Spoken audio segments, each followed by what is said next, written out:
Sensei Wu walked up to the ruins of the Monastery of Spinjitzu. Opening the doors, he saw another old man standing in the middle with a clock in his hand. After correctly identifying the man as the time twin Crux, Wu asked him what he was doing. Crux told him he was waiting for his brother, and he wouldn't let anyone stop him from welcoming him home. Both men prepared to battle and leapt at each other. After exchanging blows, the sky began to erupt with colored energy. Wu's eyes flashed with green light. Suddenly, a hooded man with a gauntlet charged with green energy fell from the hole that was torn in the sky. Crux eagerly walked over to him and identified him as his brother, Acronix. After Crux explained to Acronix when and where he was, a battle commenced, but Wu wasn't able to stand up against the power of the fast-forward time blade. The blade allowed the user to speed up the time of anything or anyone, so the twins used this to their advantage, zipping around the ruins in a blur. The twins were about to finish off Wu when they heard someone yell his name. The ninja fell from the Destiny's Bounty, weapons drawn. Using the green gauntlet, Crux and Acronix disappeared. The ninja quickly took Sensei Wu back to the monastery, and then tried to figure out who the two men were. Once Wu had been nursed back to consciousness, the ninja asked their sensei who the two hooded figures were. With a sigh, Wu explained that he used to be good friends with them. Crux was a brilliant inventor, and Acronix was an amazing warrior. Acronix would use his brother's inventions to stand toe-to-toe with the first elemental masters. After assisting the masters in the Serpentine War, the twins took an interest in the powers of the time ninja Kronos.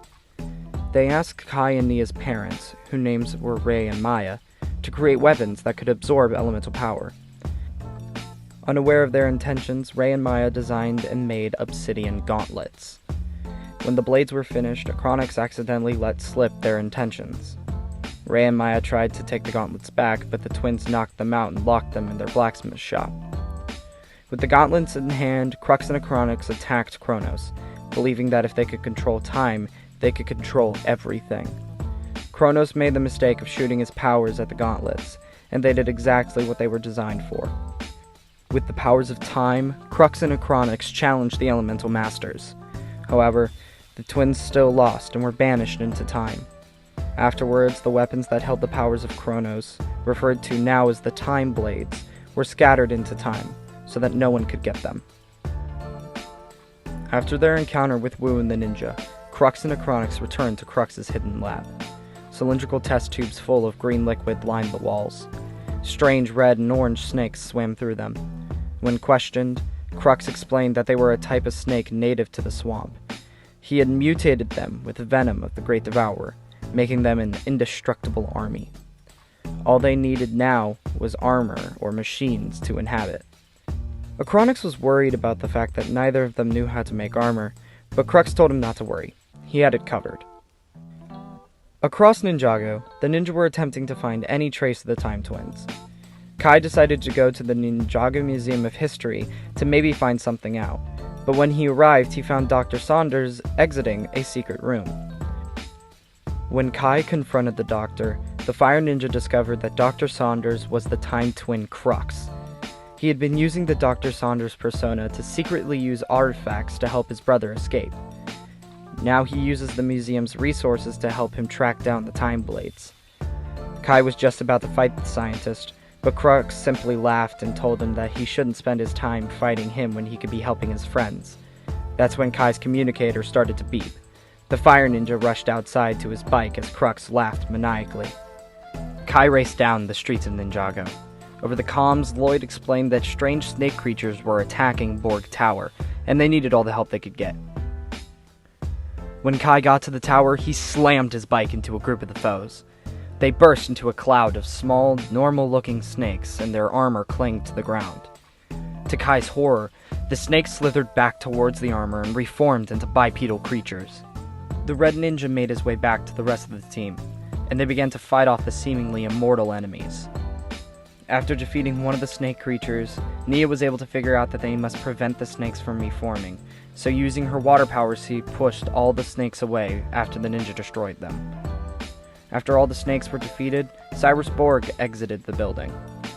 The ninja needed to know what the snakes were after, and Borg told them they had seemed to be targeting an area where all of his experimental technology was, which included a new type of power core he had invented. With all the enemies defeated, the ninja returned to the Temple of Air Jitsu, where Misako had been helping nurse Wu back to health.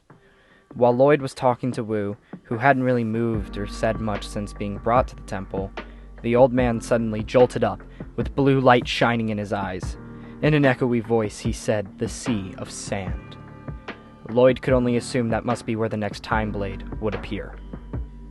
The ninja made their way across the endless desert in the brand new Destiny Shadow and a few other vehicles. Although they had no idea what they were looking for, a multicolored crack in the sky opened up. From it, a blue gauntlet fell into the sand. The ninja were just about to claim it when, in the distance, a whistling noise could be heard. It grew louder and louder until an egg-like projectile could be seen in the sky.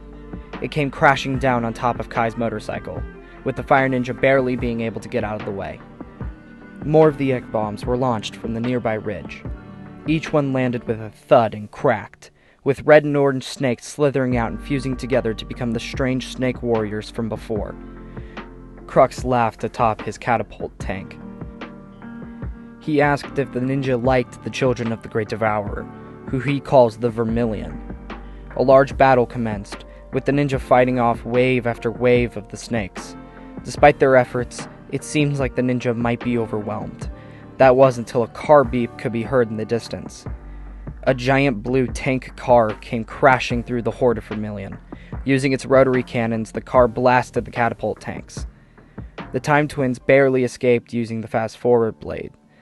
Using this opportunity, Lloyd raced over to the slow-motion blade. Seeing this, Achronix also leapt to claim the blade. Lloyd was able to get to it first, however, and used the blade to slow down the Vermilion and the Time Twins. With the mysterious tank car having disappeared, the ninja returned to the Temple of Air Jitsu. With no leads on where the other Time Blades will appear, the ninja experimented with the slow-motion Time Blade. It had limited energy, and when it was used up, the blade would have to recharge. While that happened, Kai tried to collect the leftover armor to see what he could do with it, but instead he found something shocking. The symbol of his parents' blacksmith shop could be found on every single piece of the armor. Kai brought the information to Zane, and after some analysis they concluded that the metal had been sourced from the mines from the nearby western swamp. Wanting answers, Kai raced off, followed by Nia. Kai arrived at the swamp first, and began to look for any signs of life. Nia arrived shortly after, and tried to stop her brother, saying he was being reckless. Kai shot back with the fact that their parents might be alive and helping the Time Twins. Nia tried to say that he was jumping to conclusions, but Kai ignored her. Eventually he came across a building, one that had a striking resemblance to the blacksmith shop the two siblings had grown up in. Walking inside, they saw something shocking. Their father was hammering away at a piece of Vermilion armor. Because they had their masks on, the blacksmiths didn't recognize them. Although Ray tried to be nice, Kai ignored him and shouted, "Traitor!" The two Masters of Fire fought and were evenly matched. That was until Kai's sword was broken, and he ignited his hand in flame. This surprised Ray, who put down his hammer. Kai was about to blast his father, until he was doused in water. He was about to get mad at Nia. That was until he saw Maya standing in the doorway. The two ninja took their masks off. The family broke down, all in an intense emotional moment. This moment was broken by the voice of Crux, who stood there with a horde of Vermilion. Back at the Temple of Air Jitsu, the ninja were wondering what their next move should be. Wu had woken up, but he hadn't gained enough strength to move around much. While Lloyd was attempting to talk to his uncle, he heard noises coming from outside. Walking outside, he saw the rest of the ninjas surrounded by an army of Vermilion. With the fast-forward time blade in hand, Crux stated that they were there for the old man, and wouldn't be leaving without him. A battle commenced, with the ninja going all out to protect their home. Lloyd and Achronix locked in fierce combat, using their time blades to try to get the upper hand. However, Achronix was able to beat the green ninja. As Lloyd got back up, he tried to chase after Achronix, but the Vermilion soldiers surrounded him. Suddenly, a familiar car horn sounded in the distance. The tank car from before tore through the Vermilion. That wasn't until an egg bomb hit it square in the hood. A blue and gold samurai leapt out and started slicing through the snakes. The armor the samurai wore had a striking resemblance to Nia's Samurai X armor, which Jay pointed out. While fighting a huge vermilion brute with Cole, Lloyd got knocked down to the ground. When he had got back up, he saw Chronix taking Wu to one of the catapult tanks. The ninja chased after the vermilion, but slowly were taken out one by one, until it was just Lloyd. He blasted the tanks with his dragon and then landed on the ground, trying to find Wu. Some of the rubble shifted and Chronix got up, grabbed Wu, and used the fast-forward time blade to escape. Lloyd yelled in defeat. Kai, Nia, and their parents were led from the blacksmith shop down some tunnels into a spacious cavern. It was littered with vermilion vehicles and eggs. From the other side of the cavern, Chronix entered through a tunnel with the red time blade in hand. After sharing his accomplishment and the fact that he had captured Wu, Chronix asked the Vermilion General if Project Doom was close to completion. The general confirmed it was. The twins then turned to the captured siblings and told them they had two options. Either they helped them retrieve the reversal time blade, or their parents would die. After agreeing, the ninja were taken to the Boiling Sea, a place of fire and water. After their revenge stone chains had been removed, Ray handed his children a double-sided blade, which he called the Fusion Blade. It would help them channel their elements together and create a fusion dragon. It was a rocky start, but eventually Kai and Nia successfully created the dragon, and dove into the depths of the sea. There were many challenges, but the sibling duo overcame them together. Eventually they came to a door, and using the fusion blade as a key, they unlocked the chamber to the reversal time blade. Once they had retrieved it, Kai and Nia flew back to the surface, where Crux and Chronix were waiting. The Time Twins gave them another choice. If they were able to retrieve the slow-motion time blade for them, they would set their parents free. But to make sure that the ninja didn't take too long to retrieve the blade, Chronix used the power of the fast-forward time blade to accelerate Ray's aging. Kai and Nia returned to the temple and informed the ninja all that had happened. Together, they came up with a plan. They'd go through with the trade, but right as they were about to give the slow-mo blade up, they would use it to slow down time, collect the other time blades, and make sure everyone got out safely. The ninja returned to the swamp, confident their plan would work, but as they used the power of the time blade to slow down time, Crux was enveloped in a green glow. He used the fast-forward time blade to speed himself up, and could move at normal speed. Using this and the pause time blade, he slowly made his way through each of the ninja, until he came to Lloyd, who was the one slowing time down. Taking the blade away from him, the time returned to its natural flow. Now with all four time blades in their possession, the Time Twins moved to place them in the massive machine that was covered in tarps and scaffolding. After carefully inserting the blades into their proper places on a clock-looking device, Crux and Chronix climbed into the cockpit area. With the whirring of machinery, the massive snake came to life. A multicolored tear in the sky opened, and the mech began to rise into it. In a last-ditch attempt, Kai and Nia created their fusion dragon and chased after the Time Twins into the wormhole. Kai and Nia sped through the time vortex, trying to get on the Iron Dune. In front of them, another tear had appeared, this one above the Monastery of Spinjitzu. The ninja saw the first elemental masters all surrounding two people that looked similar to the Time Twins. With some struggling, Kai and Nia were able to land on the mech and make their way inside it through a hatch. Shortly after the ninja got inside, the Iron Doom slammed down on the steps of the monastery. The original elemental masters stared up in shock. While the twins boasted about their new power, Kai and Nia snuck their way through the mech. They stumbled across a small prison, and to their surprise, Sensei Wu was inside. When they asked him why he was there, Wu explained that the Time Twins wanted him to witness his defeat, knowing he couldn't do anything. The ninja then made their way out of the mech. Inside the monastery, the elemental masters were battling an army of vermilion. They were fighting valiantly, but were getting overwhelmed. Kai didn't want to stand back and do nothing, but Nia was worried about how the timeline would be affected.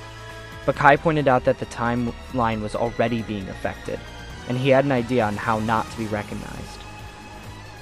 Back with the Elemental Masters, Wu was fighting waves of snake soldiers, but he was getting backed into a corner. That was until a stream of fire and water came down from above him. Kai and Nia blasted snake after snake. Wu asked them what they were doing there, believing they were Rei and Maya. Kai put on a deeper voice and explained that they had escaped and come here to stop the twins. They also explained the weakness of the Vermilion to all the Masters. With this information, they began to beat back the slithery foes. This enraged the Time Twins. They called the snakes back to the Iron Doom and began raining down energy blasts. The Iron Doom could harness the powers of each of the Time Blades, so it was practically impossible to damage it. Kai and Nia used their powers to make their way up to the cockpit, but the mechs smacked them out of the sky. In a last-ditch effort, Kai drew the Fusion Blade and he and Nia created the Fusion Dragon. With the power of the dragon, Kai and Nia were able to beat the Time Twins down. Knowing they were defeated, Crux and Acronix began to charge up the Iron Doom. They were going to go back shortly before Acronix returned so they could kill Kai and Nia before they became a thorn in their side. The ninja chased after the massive mech into the time vortex, and were able to get inside it. Wood also snuck back onto the Iron Doom, and met up with Kai and Nia to fight the Time Twins. The two sets of siblings were locked in battle, exchanging blow after blow. After being hit back, Wu looked into the time stream and saw Rei on the brink of death. Knowing what he must do, Wu grabbed the reversal time blade, causing the Iron Doom to shake and spark with energy. Kai and Nia almost fell out of the mech, grabbing on at the last second. Wu gave them the reversal blade, telling them to save their father, then pushing them into the time stream. The siblings landed back in the present time, and used their time blade to save their father. With the day saved, the ninja vowed to find their lost sensei at any cost. Hello everyone, Jelly Dude Studios here, and thank you so much for watching Ninjago Archives Episode 2, Timeless. As you can probably tell, this would have been my telling of if I had written a Season 7 equivalent for my series, or what would have been a Season 2. Now, this one was pretty hard to do because Ninjago Season 7 is one of my favorite seasons, if not my favorite. So trying to incorporate all the ideas I wanted to have was kind of hard, especially while I realized that the season's actually really jam-packed, but I think I did a pretty good job, and I hope you guys enjoyed it. Now before I go, here's the verse for the episode. It is Luke 12:22 through 26. Jesus said to his disciples, "So I tell you, don't worry about the things you need to live, what you will eat or what you will wear. Life is more important than food, and the body is more important than what you put on it. Look at the birds. They don't plant, harvest, or save food in houses or barns, but God feeds them. And you are worth much more than the crows. None of you can add any time to your life by worrying about it. And if you can't do the little things, why worry about the big things?" I hope that was helpful for someone out there, and until next time, remember, Ninja never quit.